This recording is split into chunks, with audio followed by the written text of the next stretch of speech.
بسم الله الرحمن الرحيم الحمد لله رب العالمين والصلاة والسلام على أشرف الأنبياء والمرسلين نبينا محمد وعلى آله وصحبه أجمعين. أما بعد، شيخ الإسلام رحمة الله عليه گفتند وقوله ولولا إذ دخلت جنتك قلت ما شاء الله لا قوة إلا بالله. و قول الله سبحانه و تعالی که الله تعالی گفت که ولولا اذ دخلت جنتک، این حکایت از دو شخص، یکی شخص صالح یکی شخص کافر، که شخص صالح شخص کافر را نصیحت کرده، میگوید که کاش اگر تو به باغت میدر آمدی میگفتی که ماشاءالله لا قوة الا بالله میگفتی، یعنی ماشاءالله آن چیزی که الله تعالی خواست میشود میگفتی، ولا قوة الا بالله، و کاش میگفتی که ما قوت نداریم مگر آن قوتی که الله به ما داده است میگفتی. گفته نصیحت کرد.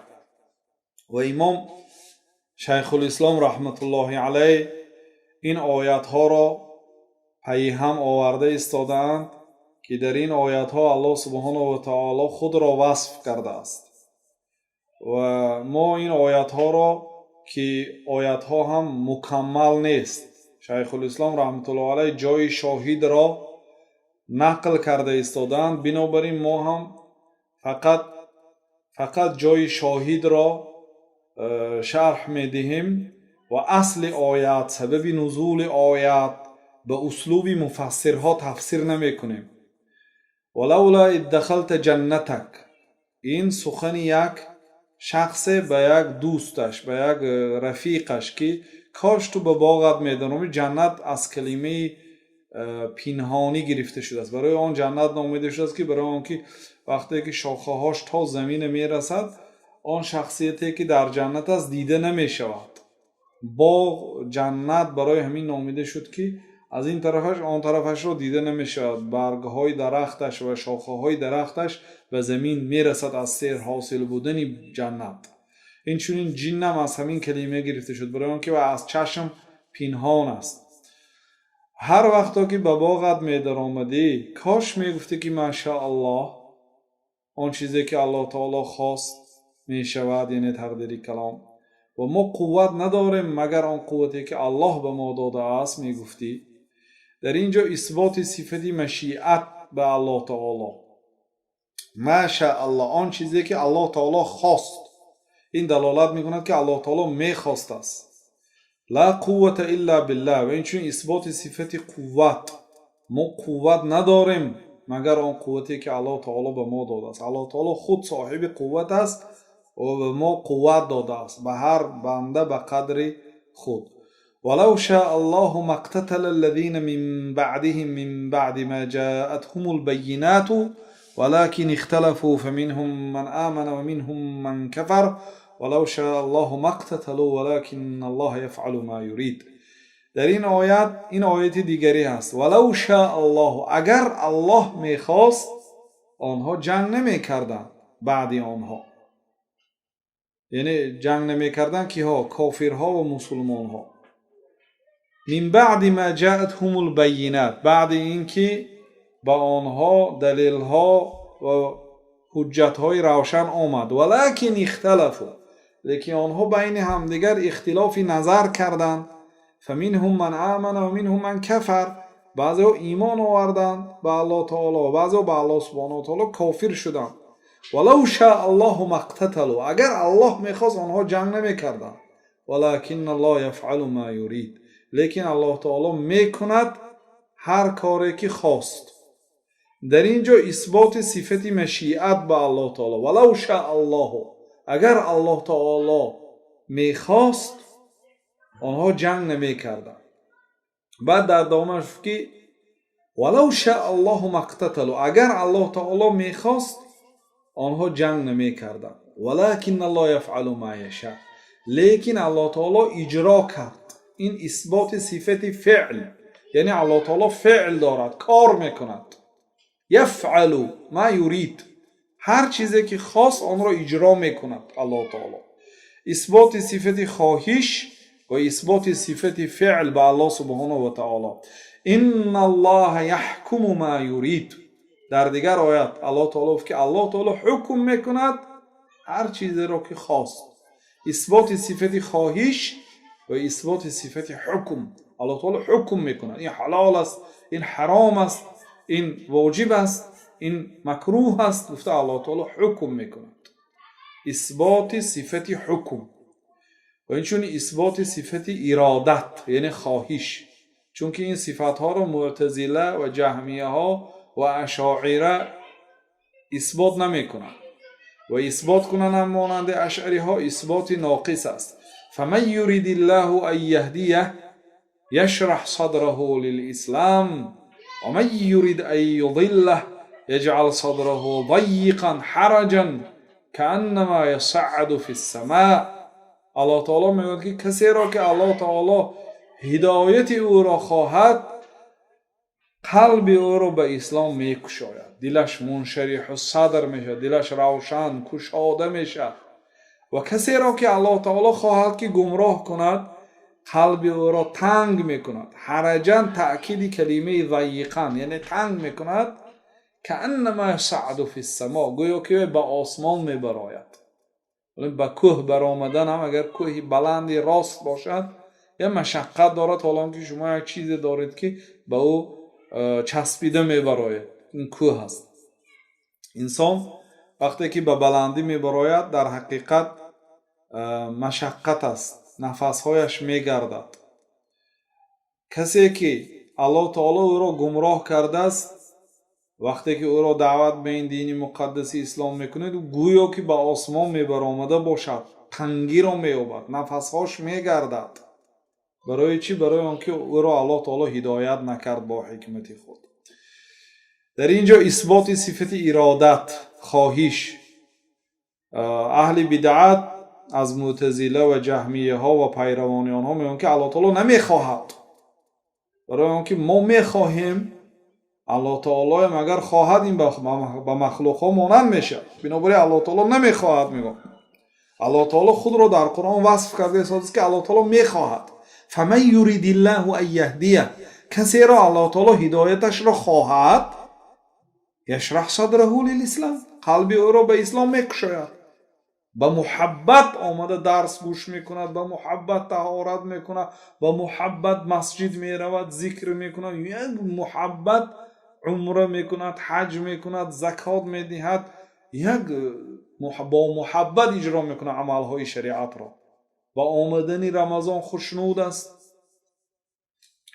و من یرید ان یضله کسی را که الله تعالی خواهد که او را گمراه کند قلب او را تنگ میکند. اینجا اثبات صفت خواهش گویا که به آسمان میبرآمده باشد.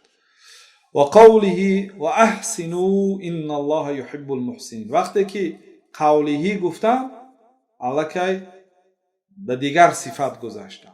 احسان کنید، نیکی کنید. الله تعالی نیکوکاران را دوست می‌دارد. نیکی در حق الله تعالی چه خیلی که پیامبر صلی الله علیه و سلم تفسیر کردن ان تعبد الله کانک تراه فان لم تکن تراه فانه یراک. تو الله تعالی را همین گونه عبادت کن که گویا که الله تعالی را می‌بینی. در وقت نماز اگر الله تعالی در رو به رو ایستاده باشه چه خیلی عبادت میکنی؟ در پیشگاه الله تعالی ایستاده. همین خیلی عبادت کن. اگر نتونی دان که الله سبحانه و تعالی تو را دیده ایستاده است. این درجه احسان همراهی الله تعالی. امر احسان همراهی مردم، نیکی خود را رسانیدن، بدی خود را نگاه داشتن و در وقت روبرو شدن با روی گشاد و با خنده تبسم معامله کردن. الله سبحانه و تعالی گفت که و احسنوا ان الله یحب المحسنین. شما نیکی کنید، الله سبحانه و تعالی نیکوکاران را دوست می‌دارد. در اینجا اثبات صفت محبت به الله تعالی. ان الله یحب یعنی الله تعالی دوست می‌دارد. جهمیه ها و معتزله ها انکار کردند، گفتند الله تعالی دوست نمی‌دارد. اگر الله تعالی دوست دارد الله تعالی به مخلوق ها مانند می شود. گفته الله تعالی را از دوست داشتن پاک شماریدن، یعنی پاک شماریدن در نظر خودشون، یعنی این صفت رو بیکار کردن، تعطیل کردن، گفتن الله تعالی دوست نمیداره، انکار کردن. الله تعالی میگه که الله تعالی دوست میدارد، آنها میگن که نه دوست نمیدارد. و اقسطوا ان الله یحب المقسطین، شما عدالت کنید وقتی که حکم میکنید یا عمل میکنید، چون الله تعالی عدالت کننده ها را دوست میدارد. عدالت شرط نه که برای عدالت کردن انسان قاضی باشد، چون که انسانی که صاحب 2 عائله هست یا 3 عائله هست، بین عائله هاش باید عدالت کند. انسانی که فرزندا دارد بین فرزنداش عدالت کند. یعنی عدالت فقط برای قاضی نه، در همه کارها باید عدالت کرده شود. عدالت این به هر یک شخص سزاوار خود را دادن، نه برابری تقسیم کردن. الله تعالی دوست می‌دارد شخصیت‌هایی که عدالت می‌کنند. این دلالت می‌کند که الله تعالی دوست می‌داشت، صفت محبت. لیکن دوست داشتن الله تعالی مانند دوست داشتن مخلوقات نیست. لیس کمثله شیء، مانند الله تعالی چیزی نیست. فما استقاموا لكم فاستقیموا لهم ان الله یحب المتقین. وقتی که آن کافرهایی که با شما عهد و پیمان کردند و به عهد و پیمانشان ثابت قدم ایستادند، شما هم به عهد و پیمانتان وفا کنید. مادامی که آنها استقام و مستقیم عهد شده، شما هم به عهد و پیمان وفا کنید. ان الله یحب المتقین، الله تعالی تقوادارها را دوست می‌دارد. اینجا اثبات صفت محبت است که الله تعالی متقی ها، تقوادارها را دوست می‌دارد. ان الله یحب التوابین و یحب المتطهرین، الله تعالی توبه کننده ها را دوست می‌دارد و اینچنین الله تعالی شخصانی پاک را دوست می‌دارد. آنهایی که طهارت می‌کنند، هم طهارت معنوی از شرک، هم طهارتی و از گناه و هم طهارت حسی و مادی، طهارتی که به نماز و طهارتی که از جنابت غسل میکنند. الله تعالی شخصان پاکیزه را دوست می‌دارد. اثبات صفت محبت به الله تعالی. فسوف یأتی الله بقوم یحبهم و یحبونه، الله تعالی به نزدیکی قومی را می‌آورد که یحبهم، الله تعالی آن قوم را دوست می‌دارد، و یحبونه، آنها الله تعالی را دوست می‌دارند. یعنی اثبات صفت محبت. الله تعالی ذاتی که دوست می داشته است و این چونین از جانب مخلوقا هم دوست داشته می شده است. اثبات صفت محبت به الله تعالی. ان الله یحب الذین یقاتلون فی سبیله صفا کأنهم بنیان مرصوص، الله تعالی دوست می دارد آنهایی که در راه الله تعالی صف کشیده، مانند تیر، مانند عمارت راست صف میکشند که در صف آنها در آبرو نیست، جای خالی نیست. صف را مستحکم میگیرند در وقت جنگ. الله تعالی آنها را دوست می‌دارد. اثبات صفت محبت برای آنهایی که در راه الله تعالی جهاد میکنند و صف را مکمل میکنند و پر میکنند. قل ان کنتم تحبون الله فاتبعونی یحببکم الله و یغفر لكم ذنوبکم. بگو ای پیغمبر، الله تعالی میگوید بگو ای پیغمبر به آنهایی که دعوا کردند که ما الله تعالی را دوست می‌داریم، این کنتم تحبون الله، اگر شما الله تعالی را دوست می‌داشته باشید، فاتبعونی، شما پیروی از سنت من کنید، یحببکم الله، در نتیجه الله تعالی شما را دوست می‌دارد. این دلیل است برای آن که کسی که پیروی از سنت پیامبر صلی الله علیه و سلم کند، الله او را دوست می‌دارد. یکی از سبب‌هایی که الله تعالی شما را دوست دارد، اگر خواهید که الله تعالی شما را دوست دارد، پیروی به سنت پیامبر صلی الله علیه و سلم کنید. فاتبعونی یحببکم الله، شما مرا پیروی کنید، الله تعالی شما را دوست می‌دارد. اثبات صفت محبت به الله تعالی. و یغفر لكم ذنوبکم، وقتی که شما پیروی از سنت من میکنید، هم در نتیجه الله تعالی شما را دوست می‌دارد، هم فقط برای پیرویتان الله تعالی گناهاتون را میبخشد. یعنی برای گناه بخشیده شدن فقط توبه و استغفار شرط نیست. گاه عملی صالح شما سبب میشد که الله تعالی گناه شما را بدون توبه میبخشد. عملی خیر میکنید عملی گناهتان محو میشد، یا به نماز میرید به هر یک قدم ماندگیتان یک گناه بخشیده میشد و برداشتید یک ثواب نوشته میشد. همین گونه. و قوله رضی الله عنهم و رضوا عنه، الله تعالی از آنها راضی شد و آنها هم از الله تعالی راضی شدند. اثبات صفت راضی شدن و قوله گفتم به جا بریم، صفت رضا و گذاشت، یعنی الله تعالی از بعض مخلوقاتش راضی می شده است. و رضوان من الله اکبر، از همه بزرگترین نعمت این است که الله از شما راضی باشد. از همه مصیبت کلام این است که الله به شما غضب کند. الله تعالی از ما راضی شود و ما غضب نکند. این اثبات صفت رضا. و قوله بسم الله الرحمن الرحیم، و این چنین قول الله تعالی که بسم الله الرحمن الرحیم در سوره نمل آمده است و این چنین در ابتدای تمام سوره ها غیر سوره توبه آمده است. به نام الله که یکی از نامهاش رحمان است و رحیم است. رحمان یعنی ذاتی که صاحب مهربانی هست، رحمت است. رحیم ذاتی که رحم میکند. ابن القیم گفتن که رحمان این صفت الله هست، رحیم یعنی اجرایشی رحمت از جانب الله تعالی اجرا کرده، مهربان است. رحمان دنیا گفتن یا رحیمهما، رحمان دنیا هست، یعنی در دنیا مهربان است، حتی به وحشی ها رحم کرده است که پایش را میبردارد تا اینکه فرزندش را زیر نکند. حیوانی وحشی است و فرزندش رحم دارد. اینچنین کافر است و فرزندش رحم دارد. و الله تعالی به کافرها هم در این دنیا رحم کرده است.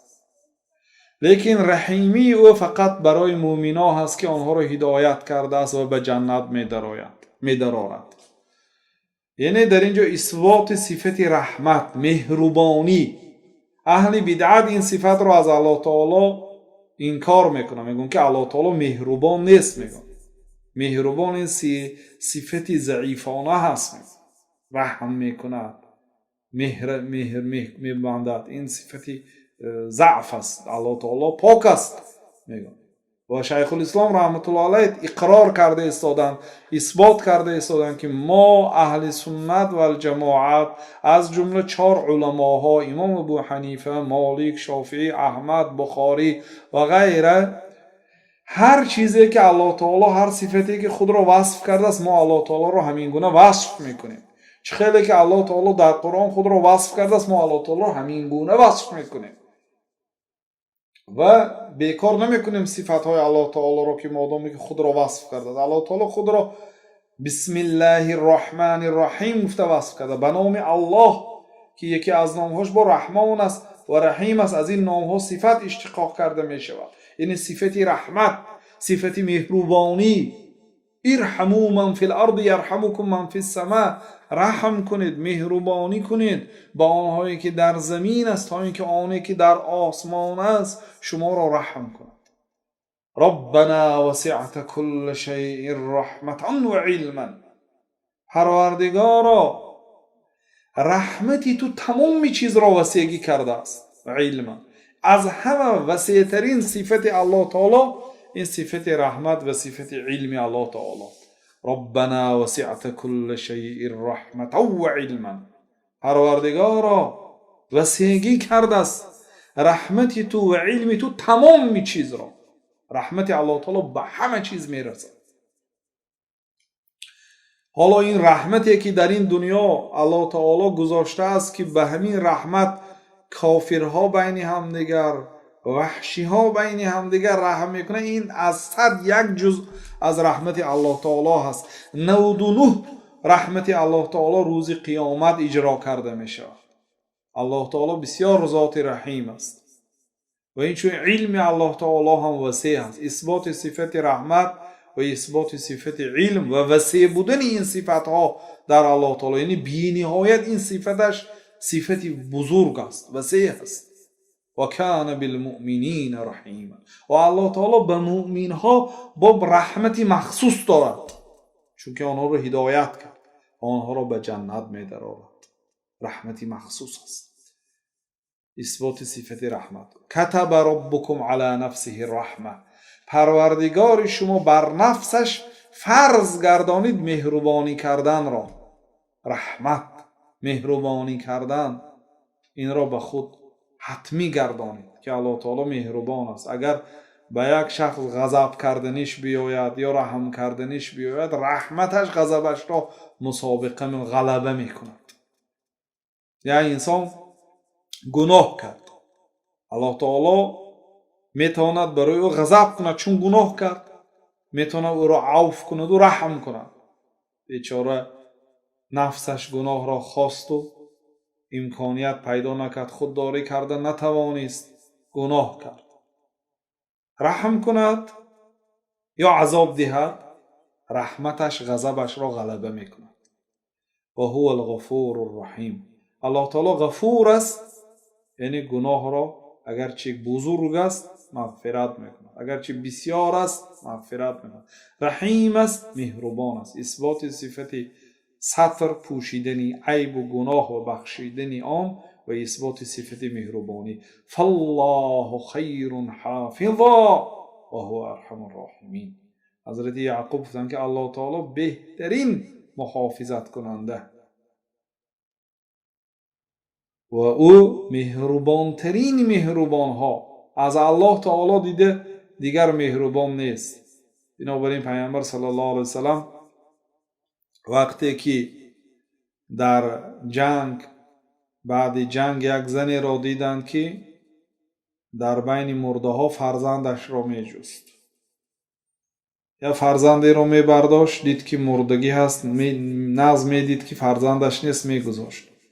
همین گونه در بین مرده ها بعد جنگ فرزند خود را می کافت و ناگاه فرزندش را زنده یافت و به آغوشش گرفت، بوسه کرد، به کنارش گرفت، گشته دور کرد، بوسه کرد.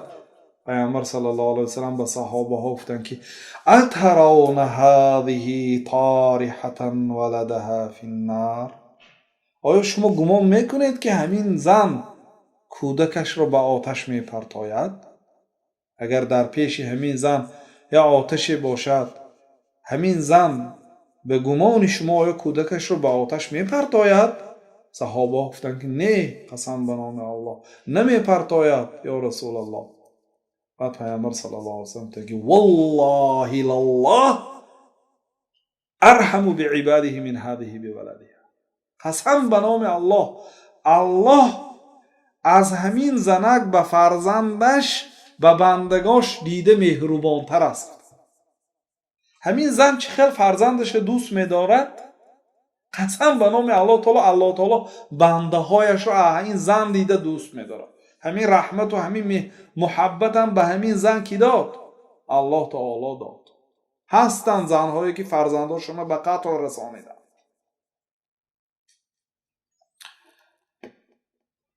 فالله خیر حافظا و هو ارحم الراحمین. بعد شیخ الاسلام رحمت الله علیه گفتند که و قوله و من یقتل مؤمنا متعمدا فجزاؤه جهنم خالدا فیها و غضب الله علیه و لعنه. و این چونی قول الله تعالی در حق آن شخصی که مؤمن را به قتل میرساند، کسی مؤمن را به قتل رساند قصداً، یعنی از اینجا برآمد شخصی که سهواً به قتل میرساند، ندانسته، قصداً نه، با نیت نه. کسی که قصداً یعنی نیت کرده قتل مؤمن را به قتل رساند، فجزاؤه جهنم، جزای این انسان جهنم است. خالدا فیها، در جهنم دور و دراز می ایستد. و غضب الله علیه، الله تعالی به او غضب میکند. و لعنه، الله تعالی او را لعنت میکند. در اینجا اثبات صفت غضب به الله تعالی که اهل بدعت گفتن که الله تعالی غضب نمیکند، انکار کرده این صفت را. الله تعالی خود را وصف کرده است. الله تعالی زیبا سخن میکند، الله تعالی فصیح است.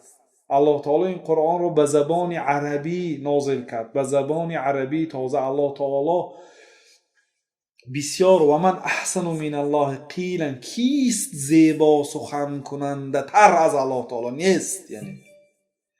یگان شخصی نیست که از الله تعالی دید خوش و رو سخن کند.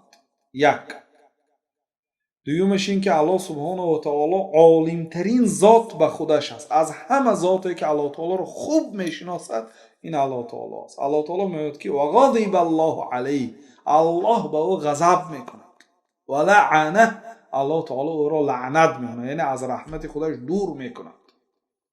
اینجا الله تعالی به خودش صفت غضب را اثبات کرد.